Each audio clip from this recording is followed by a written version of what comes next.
The coniferous tank wasn't much of a success in the upper shelving unit. It made a lot of noise and it was leaking a bit on all bits and sides. The tank was still whole, but the overall scape wasn't what I was aiming for. So I think it's time to do a do-over with this UNS 5S. So on the upper shelf we have the two 5S's standing here. And this tank was even doing worse than the carnivorous tank. It had bugs in it, cyano, and I wasn't sure it was going to make it. But we got rid of the cyano, the bugs are gone as well. As you can see, it's growing really lush and good immersed. And I thought it would be cool because it has no heater and no filter to do something similar to the other side. So I bought myself some new wood and we're gonna use exactly the same rocks, the druid boulders from WIO. And I think they're really good because they have the crevices in it, they're gorgeous as detailed. And I think we're gonna do something with sand, a little bit similar, but like I said, mirroring it to this side, but then with different plants. It will be looking really good, even with the immersed growth. So we're gonna try it, but there's a little bit difference as you can see. This is the Chihiros WRGB and this is the normal one. And some people also ask, what's the difference between those two except with the RGB? Can you grow as much as you can with the other? So maybe it's a good experience as well. So we're gonna try it out. So the UNS 5S is 36 centimeters wide, 22 centimeters deep and 12 centimeters high, which leaves us roughly with 9.5 liters. Well, obviously some hardscape will go off and we never fill it to the top. So let's say it's 7 liters.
So the main structure of the hardscape is actually finished. As you can see, I've used a lot of glue and I can even take out the complete hardscape and glue underneath it so you don't see all the glue spots. Obviously we have a few here and there.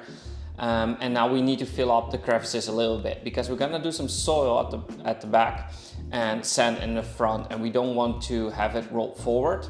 Obviously you can use filter wool, but for some reason in my aquascapes it always gets a little bit see-through, especially when you put shrimps in it.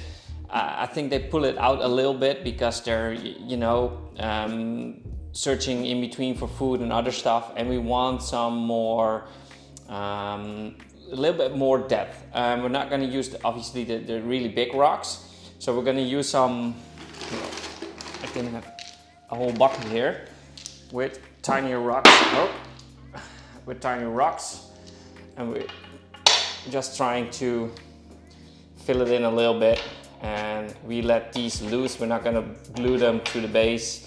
It's a little bit easier when you clean and it's not completely solid. And maybe also for plants. I don't know which plants yet I'm going to use. I want to use some tinier ones here, like Bucephalandra, mini needle leaf, or other Buce. I think Anubias will look quite big in this tiny scape, even if it's a 30 centimeters. It's not completely, I don't know, it's just too big. So we want to keep the balance a little bit and create a little bit more depth with these rocks pointing out a little bit, so you have those crevices. So we're gonna fill this up. Then we're gonna put soil on the back. We're gonna use Dennerle soil and substrate. So it needs some time to eventually stabilize. And I think we're gonna mix some sand with some DOOA sand, and then maybe some lava split to have some tinier pieces from the druid boulder, because I'm not gonna smash the druid boulder and it's almost looking similar to the lava. So I think we're good to go with this.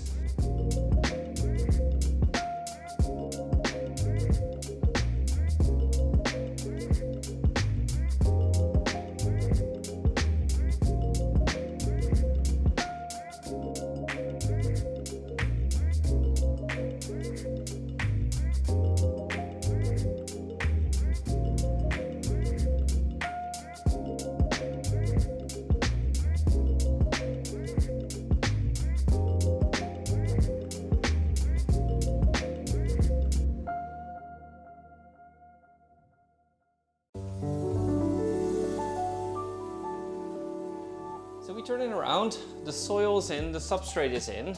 I think this is still a little bit high, but we're gonna fill it up. And because the lava split is quite thick, it won't go through the gaps that we still have.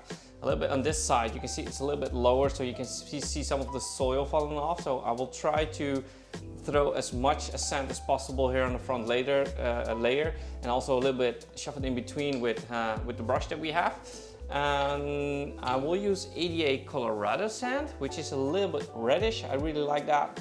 And we're gonna top it off with some DOOA river soil and maybe some lava split on it that, you know, looks like the tinier parts of these rocks.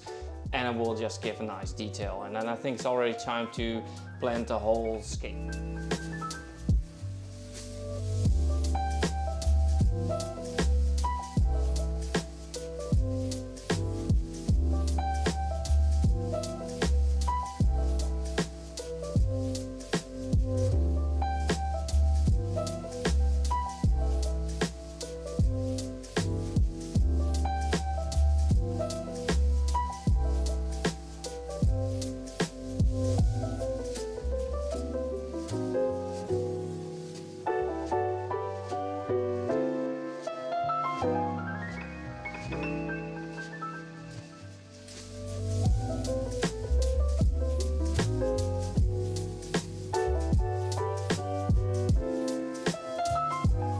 Like always, we have quite a list of plants, and I was thinking of using STAUROGYNE REPENS again. It's a nice growing immersed plant. It doesn't have any flowers as far as I know. They say it's medium. Yeah, I think it's quite an easy plant. This isn't in vitro, so it will be a little bit harder to start it growing immersed, and that's countable for all the in vitros that we're going to use. Some Bucephalandra MICRANTHA needle leaf or mini needle leaf. Really pretty Buce. The light is not that good. Maybe you can see it over there. It has tiny little white specks on it. It's, I think, probably my favorite Buce. Then we have the HYGROPHILA or the HYGROPHILA LANCEA ARAGUAIA. Some of you guys know I have a love-hate relationship with this one. It has pretty flowers and I can grow it immersed, but sometimes it melts on me, sometimes it doesn't.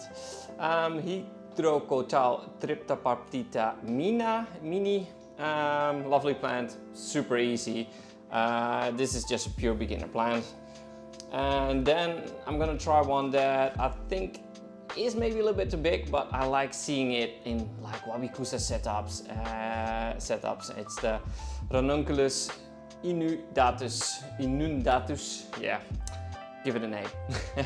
And then we have some Pogistemon decanensis and some Rotala leftovers that I probably will place in the back.